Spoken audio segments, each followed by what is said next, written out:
Dear students, अपने previous video के अंदर मैंने आपको बताया था कि किस तरीके से मेटेलिक और इलेक्ट्रोलाइटिक कंडक्टर्स के डिफरेंस को पॉइंट आउट करते हैं। आज हम उसी सीरीज में आगे पढ़ते हैं कि वो कौन कौन से फैक्टर्स होते हैं जिसकी वजह से कंडक्टेंस अफेक्टेड होती है, यानी the factors which are responsible for the increasing और डिक्रीजिंग ऑर्डर ऑफ कंडक्टेंस। आइए सबसे पहले हम देखते हैं इसके अंदर first heading, nature of electrolyte. Nature of electrolyte का मतलब यहाँ पर यह है कि जो भी इलेक्ट्रोलाइट स्ट्रॉन्ग होता है वो स्ट्रॉन्ग इलेक्ट्रोलाइट पूरी तरीके से अपने आयंस में इजीली डिसोशिएट हो जाता है। इजीली डिसोशिएट होने की वजह से, क्योंकि नंबर ऑफ आयंस इंक्रीज कर जाते हैं, इसीलिए इनकी कंडक्टेंस भी क्या होती है, ज़्यादा होती है। लेकिन जो वीक इलेक्ट्रोलाइट है वो पूरी तरीके से अपने आयंस में डिसोशिएट ना होने की वजह से नंबर ऑफ आयंस कम बनाता है और उसकी कंडक्टेंस भी ज़्यादा नहीं होती। फॉर एग्जाम्पल हम लेते हैं स्ट्रॉन्ग इलेक्ट्रोलाइट का एग्जाम्पल, जिसे हम कहते हैं सोडियम क्लोराइड। तो सोडियम क्लोराइड एक स्ट्रॉन्ग इलेक्ट्रोलाइट होने की वजह से अपने आयंस में पूरी तरीके से टूट जाता है, यानी सोडियम आयन और क्लोरीन आयंस के अंदर। तो क्योंकि number of ions produced are 100%, that is why ऐसे सॉल्यूशन की कंडक्टेंस भी क्या होगी, ज़्यादा होगी। स्ट्रॉन्ग इलेक्ट्रोलाइट की पहचान इस एरो से होती है। Single arrow represents strong electrolyte. Similarly हमने अगर हाइड्रोक्लोरिक एसिड के सॉल्यूशन को भी लिया, ये जितने भी सॉल्यूशन लिए हमने किस में लिए, वाटर के अंदर, यानी इसे हम एक्वस कहेंगे। तो एक्वस सॉल्यूशन के अंदर सोडियम आयन, क्लोरीन आयन, और एक्वस के अंदर अंदर ही हमने हाइड्रोक्लोरिक एसिड को लिया, तो ये एच आयन देगा और क्लोरीन आयन देगा, ये भी एक्वस। तो क्योंकि स्ट्रॉन्ग इलेक्ट्रोलाइट 100% अपने आयंस में टूट जाता है, इस वजह से इनकी कंडक्टेंस क्या होती है, ज़्यादा। यही अगर हम वीक इलेक्ट्रोलाइट को लें, यानी कि हमने लिया एसिटिक एसिड को, तो वीक इलेक्ट्रोलाइट की पहचान होती है ये इक्विलिब्रियम का arrow. This equilibrium arrow represents that the reactant is weak. So जब ये एसिटिक एसिड अपने आयंस के अंदर डिसोशिएट होती है, तो इस तरीके से इसने एसीटेट आयन और एच आयन को बनाया। अगेन ये भी एक्वस मीडियम के ही अंदर है। तो क्योंकि वीक इलेक्ट्रोलाइट अपने आयंस के अंदर पूरी तरीके से डिसोशिएट नहीं हो पाया, तो नंबर ऑफ आयंस प्रोड्यूस क्या हो गए, कम हो गए, और जिसकी वजह से कंडक्टेंस भी क्या हो गई, आपकी कम हो गई। So simply strong electrolyte conductance को बढ़ाते हैं और वीक इलेक्ट्रोलाइट कंडक्टेंस को घटाते हैं। Nature of solvent. तो नेचर ऑफ सॉल्वेंट का मतलब ये है कि जिस इलेक्ट्रोलाइट को आप ऐड कर रहे हो सॉल्वेंट में, वो सॉल्वेंट कैसा है, पोलर है या नॉन पोलर है।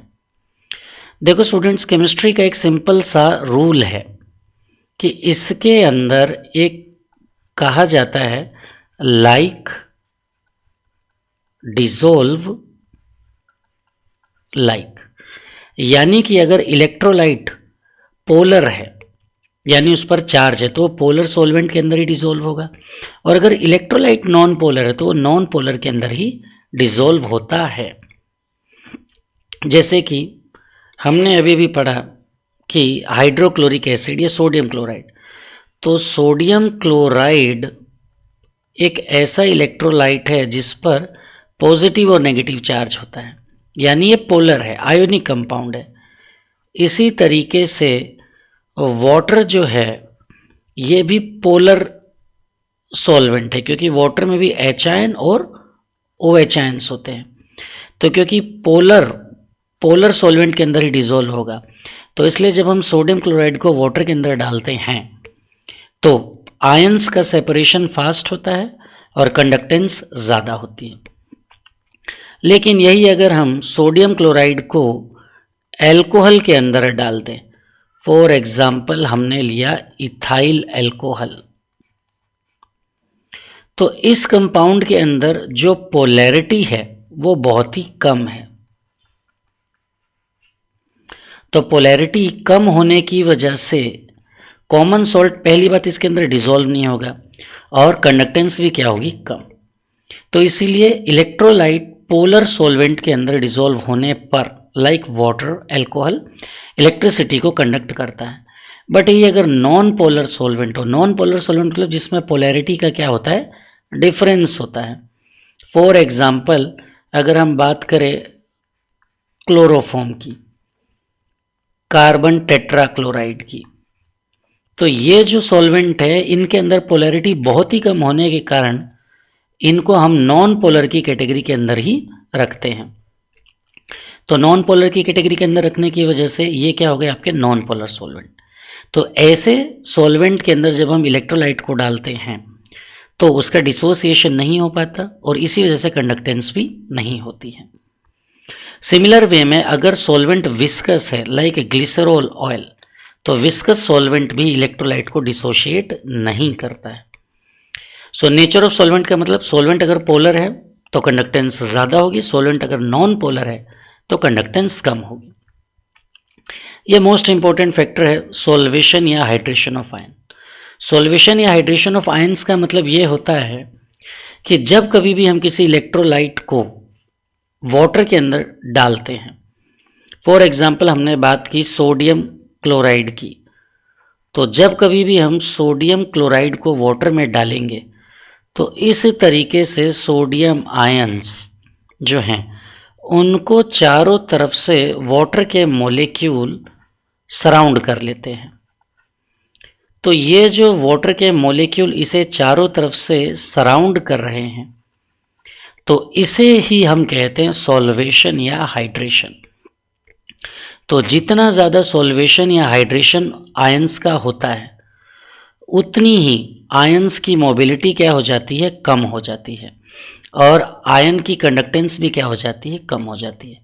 मोबिलिटी का मतलब ये है कि अगर आयंस का साइज स्मॉल होगा तो उसे चारों तरफ से number of water molecules come surround करेंगे, वो आयंस क्या होगा, हल्का होगा, इस वजह से वो फास्ट मूवमेंट कर सकता है।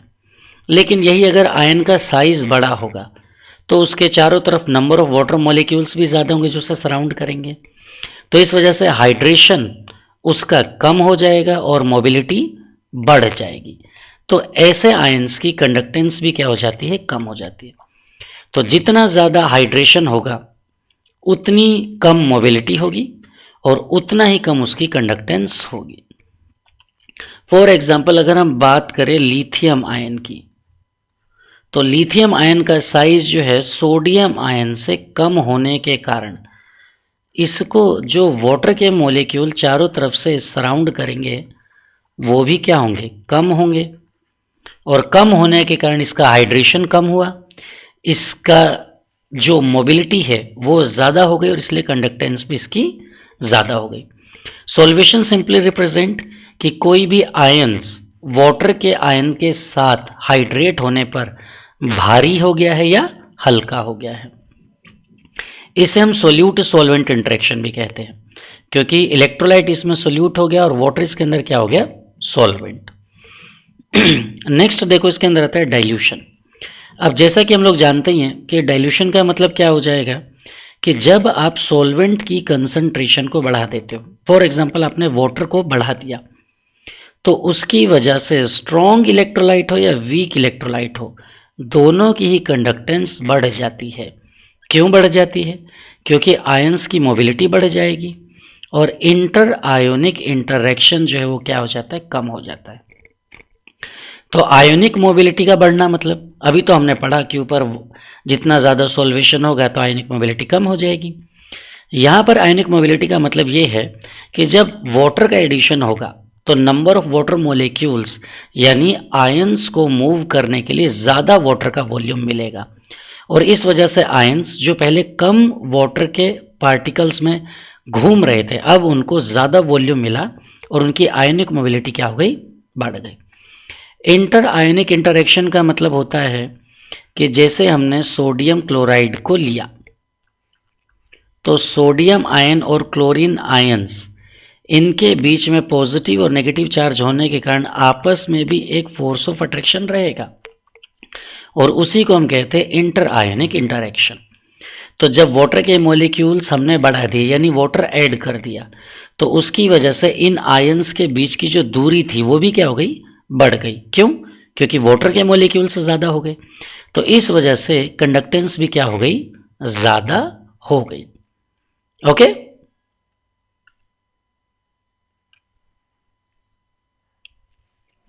Next important factor temperature. अब टेम्परेचर देखो क्या है कि अगर हम टेम्परेचर की बात करें तो जिस तरीके से टेम्परेचर बढ़ाने पर किसी भी रिएक्टेंट मॉलिक्यूल की एनर्जी बढ़ जाती है, उसी तरीके से टेम्परेचर बढ़ाने पर जो भी हमारा इलेक्ट्रोलाइट है उसकी काइनेटिक एनर्जी क्या हो जाएगी, बढ़ जाएगी। काइनेटिक एनर्जी बढ़ने की वजह से उसकी स्पीड क्या होगी, बढ़ जाएगी। स्पीड बढ़ने से उसकी आयोनिक मोबिलिटी क्या हो जाएगी, बढ़ जाएगी, और कंडक्टिविटी जो है वो भी क्या हो जाती है, बढ़ जाती है। तो with rise in temperature, temperature बढ़ाने पर सिंपली काइनेटिक एनर्जी बढ़ेगी रिएक्टेंट मॉलिक्यूल, यानी कि with rise in temperature, temperature बढ़ाने पर काइनेटिक एनर्जी जो रिएक्टेंट मॉलिक्यूल्स की है वो बढ़ जाएगी, जिसकी वजह से मोबिलिटी जो है ये भी आपकी बढ़ जाएगी, और मोबिलिटी बढ़ने की वजह से जो कंडक्टेंस है ये भी बढ़ जाएगी। So this is all about the temperature. Viscosity factor को जैसे हमने अभी पढ़ा कि विस्कस सॉल्वेंट अगर होगा तो उसकी कंडक्टिविटी कम हो जाती है। क्यों? क्योंकि विस्कस सॉल्वेंट के अंदर सॉल्वेंट मॉलिक्यूल के साथ फोर्स ऑफ अट्रैक्शन बहुत ही ज़्यादा होगा, तो इस वजह से ये सोल्यूट को डिसोशिएट नहीं कर पाते, क्योंकि इनका आपस में फोर्स ऑफ अट्रैक्शन ज़्यादा है। और जब इलेक्ट्रोलाइट डिसोशिएट नहीं होगा, डिसॉल्व नहीं होगा, तो कंडक्टेंस भी क्या हो जाएगी, कम हो जाएगी। ओके स्टूडेंट्स, नेक्स्ट देखो आता है degree of ionisation. Degree of ionisation का सिंपल मतलब यही है कि जितने ज़्यादा आयंस इलेक्ट्रोलाइट के प्रोड्यूस होंगे, greater is the ionisation, greater will be the conductance. यानी कि मैंने आपको स्टार्टिंग से ही बताया, कोई भी इलेक्ट्रोलाइट है वो अगर पूरी तरीके से अपने आयंस में टूट जाएगा तो नंबर ऑफ आयंस ज़्यादा हो गए। नंबर ऑफ आयंस ज़्यादा होने से कंडक्टेंस भी क्या हो जाएगी, ज़्यादा हो जाएगी। यानी number of ions is directly proportional to the conductance. Mobility of ions, इसके बारे में अभी आपको बताया कि अगर आयंस स्विफ्टली मूव करते हैं तो जितनी आसानी से वो मूव करेंगे कंडक्टिविटी भी क्या हो जाएगी, बढ़ जाएगी, क्योंकि कंडक्टेंस आयंस के फ्लो के कारण है। अगर हम बात करें तो lithium ion, same sodium ion, same potassium ion, rubidium ion और सीजियम आयन, ये पांचों आयंस फर्स्ट ग्रुप एलिमेंट हैं, यानी एल्कली मेटल्स। तो ये सभी फर्स्ट ग्रुप के एलिमेंट्स हैं और इन सभी के ऊपर सेम चार्ज है, लेकिन साइज जो है डाउन द ग्रुप क्या होता है, इंक्रीज होता है। तो इसलिए सबसे स्मॉल साइज किसका है, लिथियम का। और अभी आपको बताया साइज अगर स्मॉल होगा तो उसको घेरने वाले वाटर के मॉलिक्यूल्स भी क्या होंगे, कम। वो आयन कम भारी होगा यानी हल्का होगा और इस वजह से वो आसानी से मूव करेगा। तो आयोनिक मोबिलिटी का ट्रेंड इस तरीके से चलेगा, क्योंकि smaller is the size of ion, smaller will be the solvation and easy will be the flow of ions, यानी mobility increases, conductivity also increases. अब इंटर आयोनिक इंटरेक्शन कि solute solute interaction, conductance decreases, यानी कि अगर solute का आपस में ही force of attraction ज़्यादा होगा तो ये सोल्यूट एक दूसरे से दूर नहीं जाएंगे, और जब ये दूर नहीं जाएंगे तो इनका फ्लो कम होगा। फ्लो कम होने से क्या हो जाएगा, कि जो कंडक्टेंस है वो अपने आप ही क्या हो जाएगी, कम हो जाएगी। सो इंटर आयनिक इंटरेक्शन को हम सोल्यूट सोल्यूट इंटरेक्शन भी कहते हैं, और इसके अंदर कंडक्टेंस जो है वो क्या हो जाती है, कम, अगर इंटरेक्शन सोल्यूट का सोल्यूट के पार्टिकल्स के साथ ज़्यादा होता है। Once again let us recapture. हमने पढ़ा फैक्टर्स अफेक्टिंग कंडक्टेंस, तो नेचर ऑफ इलेक्ट्रोलाइट, यानी इलेक्ट्रोलाइट अगर स्ट्रांग होगा 100% आयंस में टूट जाएगा, कंडक्टिविटी बढ़ेगी, और वीक इलेक्ट्रोलाइट है, आयंस में नहीं डिसोशिएट होगा तो कंडक्टिविटी घटेगी। Nature of solvent, golden rule बताया आपको कि लाइक डिसॉल्व लाइक, तो लाइक डिसॉल्व लाइक का मतलब क्या हो जाएगा कि इसके अंदर पोलर सॉल्वेंट जो है वो पोलर सोल्यूट को डिसॉल्व करेगा, non polar solvent non polar solute को डिसॉल्व करेगा। सॉल्वेशन या हाइड्रेशन ऑफ आयंस, यानी जितना ज़्यादा सॉल्वेशन होगा उतनी आयंस की मोबिलिटी कम होगी और कंडक्टेंस उतनी क्या होती चली जाएगी, कम होती चली जाएगी। डाइल्यूशन के बारे में आपको बताया कि जितना ज़्यादा वाटर हम ऐड करेंगे तो स्ट्रॉन्ग इलेक्ट्रोलाइट वीक इलेक्ट्रोलाइट अपने आयंस में डिसोशिएट होंगे और कंडक्टिविटी बढ़ेगी। टेम्परेचर का फैक्टर, कि जितना ज़्यादा टेम्परेचर बढ़ेगा coverage kinetic energy reactant molecules की बढ़ेगी और इसकी वजह से आयंस की जो मोबिलिटी वो भी बढ़ेगी, कंडक्टेंस कॉन्सिक्वेंटली बढ़ जाती है। विस्कोसिटी ऑफ द सॉल्वेंट, कि अगर सॉल्वेंट विस्कस है तो सॉल्वेंट सॉल्वेंट इंटरेक्शन इतना ज़्यादा हो गया कि सोल्यूट को डिसोशिएट नहीं कर पाता और इसी वजह से कंडक्टिविटी कम हो जाती है। डिग्री ऑफ आयनाइजेशन, जितना ज़्यादा आयंस बनेंगे यानी जितना ज़्यादा इलेक्ट्रोलाइट टूटेगा उतना ही कंडक्टेंस बढ़ेगा, इसलिए स्ट्रॉन्ग इलेक्ट्रोलाइट कंडक्टेंस को बढ़ाते हैं। मोबिलिटी ऑफ आयंस, साफ साफ बताया आपको, जितना स्मॉल साइज होगा आयंस का उतनी ज़्यादा उसकी मोबिलिटी होगी और उतनी कंडक्टिविटी बढ़ेगी। इंटर आयनिक इंटरेक्शन का मतलब सोल्यूट सोल्यूट इंटरेक्शन भी मायने रखते हैं, यानी अगर सोल्यूट पार्टिकल्स का अपने ही पार्टिकल्स के साथ फोर्स ऑफ अट्रैक्शन ज़्यादा है तो डिसोशिएट नहीं होगा, उसका फ्लो कम होगा